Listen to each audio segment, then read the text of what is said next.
Star தமிழின் face to face நிகழ்ச்சி தொடர்கிறது. இன்றைய ஃபேஸ் டு ஃபேஸ் நிகழ்ச்சியில் கலந்து கொள்கின்றார் இசைக்கலைஞரான கருப்பையா பிள்ளை பிரபாகரன் அவர்களோடு பேசி கொண்டிருக்கின்றோம். கடந்த வாரம் ஒரு சிறந்த இசைக்கலைஞர், ஒரு பாடகர், ஒரு சில பாடல்களை கூட அவர் ஒரு பாடல்களில் பிரபலமானவர், தான் எழுதிய பாடல்களில். அதே போன்று இலங்கையிலே சகோதர சிங்கள மொழி இசை நிகழ்ச்சிகளில், அது ஃப்ளாஷ்பேக்காக இருக்கட்டும், சன்ஃப்ளவராக இருக்கட்டும், எந்த ஒரு இசை நிகழ்ச்சியிலையுமே தமிழ் மொழியை சார்ந்து பாடக்கூடியவர் அவர். உங்களுக்கு நன்றாக தெரியும். நவகம்புர கணேஷ் அவர் எம்மை விட்டு பிரிந்திருக்கின்றார். உண்மையில் அந்த இழப்பு கூட மிகப்பெரிய ஒரு கதையை சொல்லியிருக்கிறது. இலங்கை கலைஞர்களுடைய நிலையை பாருங்கள். எனக்கு தெரிய சில விடயங்களை நாங்கள் இங்கே கூற முடியாது, ஆனால் மிக மோசமான ஒரு சூழல் அவருக்கு இருந்தது. அதை பற்றி உங்களுக்கு தெரிந்த விடயங்களை நீங்கள் சொல்லுங்கள். இந்த நேரத்தில் எம்மை விட்டு பிரிந்த நவகம்புர கணேஷ் அவர்களுக்கு அவருடைய ஆத்ம சாந்தியடைய நான் பிரார்த்தனை செய்து கொண்டு, அவர்களுடைய குடும்பத்தாருக்கு தைரியமும் அடுத்த கட்டத்தை நகர்ந்து செல்வதற்கான மனநிலையும் வரணும். அதுக்கு நம்ம கலை உலகம் காத்திருக்கு, சப்போர்ட் பண்ண காத்திருக்குங்கிற தகவலையும் தெரிவித்து விட்டுக்கொண்டு, அதாவது கணேசனை பொறுத்தவரையில் என்னென்னா ரொம்ப எளிமையாக, ரொம்ப நட்பாக, எல்லாரோடையும் ஏற்றத்தாழ்வு என்று பழகக்கூடிய ஒரு நல்ல கலைஞர், ஒரு மனிதர். ஆமாம். அப்போ அவருக்கு என்னது, அவர் நல்ல புகழில் இருக்கிற நேரமும் தன்மையாக நடந்துக்கிட்ட ஒரு கலைஞர். அதனால தான் அவருக்கு நிறைய ஒரு ரசிகர் கூட்டம் இருக்குது. சில நேரங்களில் நிறைய இடங்களில் இப்போ பணத்தை மட்டுமே குறியாக வச்சு ஒர்க் பண்ணாமல் சேவையாகவும் நிறைய விஷயங்கள் பண்ணியிருக்கிறார் அவர். அதாவது சில இசை நிகழ்ச்சிகளுக்கு இலவசமாக. ஆமாம் ஆமாம். இப்போ நான் அதான் தான் சொல்லுவேன். இப்போ இந்த மீடியா இலங்கையில் சகல தனியார் மீடியா எடுத்துக்கிட்டாங்க, மேக்ஸிமம் எல்லோரும் பயன்படுத்தினாங்க அவரை. ஜிங்கல்ஸாக இருக்கட்டும், இதுன்னு அவரை கூப்பிட்டு ஃப்ரீயாக வேலை வாங்கினது இந்த மாதிரி தான்.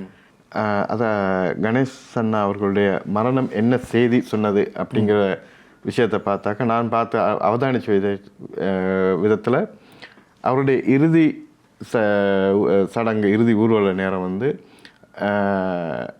இந்த ஊடகங்கள் அவரை பயன்படுத்திக்கிட்டு அவரோட ஒன்றாமண்ண இருந்த பல ஊடகங்கள் அங்கே யாருமே சமூகம் அளிச்சிருக்கலை. நான் அவதானித்ததில் ஒரு அரசாங்க ஊடகத்தில் சில இதுகள் சேகரிச்சுக்கிட்டு இருந்தாங்க. மற்றபடி யாருமே நாங்கள் அங்கே பார்க்கல யாரையும். அப்போ இதே இப்போ இந்தியாவில் ஒரு பிரபலம் இறந்துட்டாக்க நான் நீ முந்தின்னு எல்லாரும் ஊடகங்கள் அதுக்கு முக்கியத்துவம் கொடுத்து அதை ஹைலைட் பண்ணி அன்றைக்கு முழுக்க அது பெரிய பரபரப்பான நியூஸாக பேசிக்கிட்டு இருப்பாங்க. சில நேரம் அது நமக்கு சம்மந்தமே இல்லாத இதாகும். அப்போ இவர் இந்த மாதிரி நமது கலைஞர் அப்படிங்கிறது நமது நல்லது கெட்டதில் வேர்வை சிந்து பங்கெடுத்த ஒருத்தர் இழந்திருக்கிறாரு. அவருடைய இழப்புங்கிறத பெருசாக அந்த கண்டுகொள்ளாத மாதிரி ஃபீல் பண்ணால் அங்கே நிறைய பேர் அதை பற்றி பேசிக்கிட்டாங்க கலைஞர்கள். நாளைக்கு நமக்கும் இதுதான் அப்படிங்கிறது. அதாவது பொதுவாகவே ஊடகங்கள் இலங்கை கலைஞர்களுக்கு முக்கியத்துவம் கொடுப்பதில்லை என்பதுதான் உங்கள் குற்றச்சாட்டாக இருக்குது. ஆமாம். உண்மையிலே சரியான நேரத்தை ஒதுக்குவதில்லை, அதாவது இலங்கை கலைஞர்களுக்கு என்ற ஒரு நேரத்தை ஒதுக்குவதில்லை என்ற ஒரு குற்றச்சாட்டு. சில தொலைக்காட்சிகளிலே இலங்கை கலைஞர்களுக்கு என்று ஒரு நேரத்தை ஒதுக்க வேண்டும். அதே போன்று சில வானொலிகளிலே இலங்கை கலைஞர்களது பாடல்களை ஒளிபரப்ப வேண்டும். அப்படி இல்லை என்றால் இலங்கை கலைஞர்களுக்கான ஒரு நிகழ்ச்சியை செய்ய வேண்டும். இப்படியெல்லாம் நீங்கள் எதிர்பார்க்குறீங்க, ஆனால் ஒன்றுமே நடக்கலைன்னு சொல்கிறீங்களா? நடக்கலை, அதை தான் சொல்ல வரேன். என்னென்னா அவங்க ஒரு இதோ ஒரு அவசியம் இல்லாத ஒன்றாக கண்டுக்காத ஒரு விஷயமா அவங்களுக்கு தேவைனாக்க, இப்போ நானுமே இப்போ நிறைய விஷயங்கள் எங்களுக்குள்ளுக்கு இருந்தாலும் அதை நாங்கள் இங்கே சாதிக்கணும்னு நினைக்கிற நேரம் அதுக்கான ரெஸ்பெக்ட் கிடைக்கிறதில்ல. இப்போ இதே கடல் தாண்டி நாங்கள் அங்கே இந்தியாவில் ஒரு சேனலில் போயிட்டு சின்னதாக ஒரு விஷயம் முகத்தை காட்டு வந்தாவே அதை பெரிய ஒரு விஷயமா இங்கே ஹைலைட் பண்ணி அதை என்னைய பெருசாக தூக்கி விட்டுருவாங்க. இதுதான் இன்றைய ஒரு சூழலாக இருக்குது.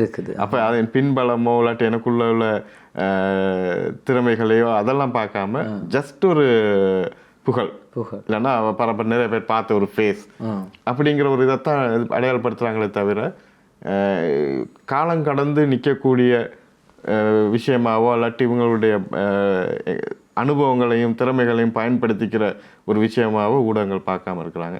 இது எவ்வளோ நாளைக்கு நிரந்தரம்ங்கிறது தெரியலை. அப்போ ஒரு பக்கம் இலங்கையில் இருக்கக்கூடிய தமிழ் ஊடகங்களிலே வானொலி தொலைக்காட்சி ஊடகங்கள் இலங்கை கலைஞர்களுக்கு முக்கியத்துவம் கொடுக்கவில்லை என்பது ஒரு பக்கம் இருக்கு. ஆனால் இலங்கையில் இருக்கக்கூடிய மக்கள் எத்தனை பேர் இலங்கை தொலைக்காட்சிகளை பார்க்கின்றார்கள்? அதுதான் மெயின் என்னது ரொம்ப கவலையான. அப்பொழுது நாங்கள் தற்போது தடுத்து நிறுத்த வேண்டியது இந்திய தொலைக்காட்சிகளை பார்ப்பது. அப்படித்தானே நாங்கள் நினைக்க வேண்டியது. அதாவது பலாத்காரமாக இதை தடுத்து நிறுத்தல. இந்த விஷயத்தை தான் நான் வந்து அரசியல் மூலமாக சிங்கள உரையாக இந்த விஷயத்தை தான் முன் வச்சேன். இந்த இந்த பின்னடைவுக்கு முக்கிய காரணம் வந்து இந்த சேட்டலைட் டிவி போட்டு இங்கே உள்ள ஊடகங்களில் கேட்குறதோ பார்க்குறதோ வந்து மக்கள் ரொம்ப குறைச்சிட்டாங்க. இதை கவனிங்க, இதை அரசாங்கத்துக்காக இதை அந்த விஷயத்தை தான் நான் சோஷியல் மீடியாவில் பார்க்குறேன். அதை ஏன் அது ஒரு நல்ல ஒரு விடயம், நல்ல ஒரு முயற்சி. அந்த முயற்சியை ஏன் நாங்கள் ஒரு ஜனாதிபதிக்கு ஒரு மகஜராக கொடுக்க முடியாது? அதாவது ஒரு கலைஞர்கள் எல்லாம் கூட்டு வந்து ஒரு 500 பேரோ ஒரு 1000 பேரோ கையொப்பமிட்டு அதை ஜனாதிபதிக்கு ஒரு மகஜராக கொடுக்கும்போது அந்த கோரிக்கை ஏற்றுக்கொள்ளப்படும். அந்த முயற்சியை நீங்கள் முயற்சிக்கிறதா? இல்லை, நாங்கள் இதெல்லாம் ஏற்கனவே செஞ்சுருக்கிறோம். இந்த கோரிக்கை இந்த மகஜர் ஏன்னா இதில் வந்து அதை சொன்னேன், மாற்றுப்பட்ட கருத்து உள்ளவங்க நிறைய பேர் இருக்கிறாங்க. இப்போ இதில் வந்து சில நேரம் ரெடின்னு சொல்லி எல்லாம் சைன் பண்ணிவிட்டு அப்புறம் போயிட்டு இது இல்லை இது தேவையில்லாத வேலைன்னு பேசுகிற இந்த மாதிரி சூழலாம் இருக்குது. அதனால தான் இது வந்து என்னுடைய கருத்து, இதில் உண்மை இருக்குது, இது இல்லை எனக்கான லாபம் இல்லாட்டி எனக்கான ப்ரொமோஷனுக்காக இந்த கருத்து இல்லை அது அப்படிங்கிறதுனால டிரெக்டாக இந்த விஷயம் போய் சேர்ந்தா சரி தானே, யார் சொன்னால் என்ன அப்படிங்கிறதுல தான் இதை போட்டிருக்கு. நான் இப்போ வச்ச அந்த முதல் முக்கியமான விஷயமே வந்து இந்த சேட்டலைட் டிவியும் மற்றது இப்போலாம் பார்த்தீங்கன்னாக்கா ஒவ்வொரு கிழமையும் இந்தியாவில் வந்து ஃபுல் டீமே வந்து கன்செப்ட் நடக்கிற ஒரு இது வந்துச்சு. இதை மட்டுப்படுத்தணும்.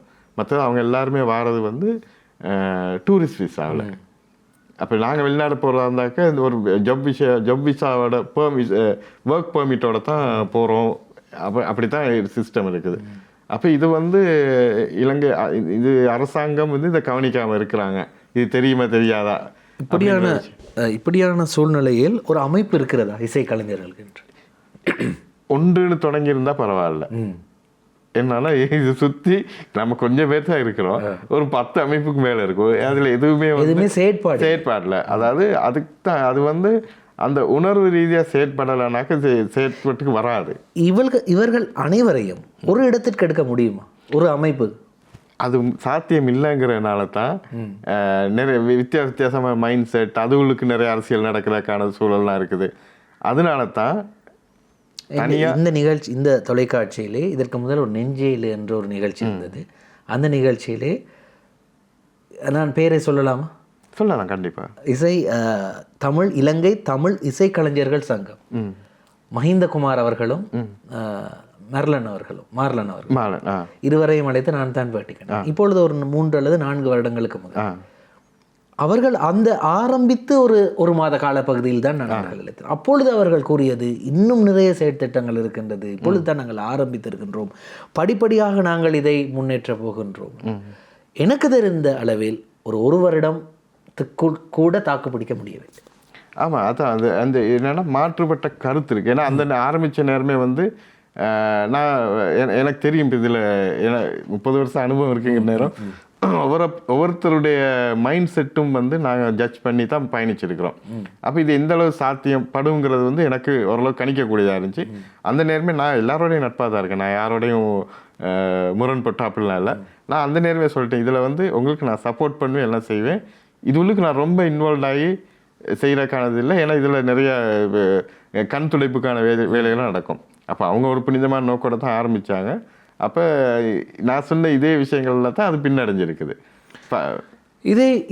இது போன்ற ஒரு அமைப்பை உருவாக்கக்கூடிய வாய்ப்புகள் இருக்கின்றதா? நல்ல ஒரு ஸ்ட்ராங்கான அல்லது ஒரு நல்ல உறுதியான ஒரு அமைப்பை உருவாக்கக்கூடிய வழிகள் இருக்குது? இல்லை, என்னன்னா இலங்கையில் வந்து இதுக்கான அதாவது இது செயற்படுத்த முடியாத இன்னொரு காரணம் வந்து நம்ம எல்லாருக்கும் வேலைகள் வந்து குறைவாக இருக்குது.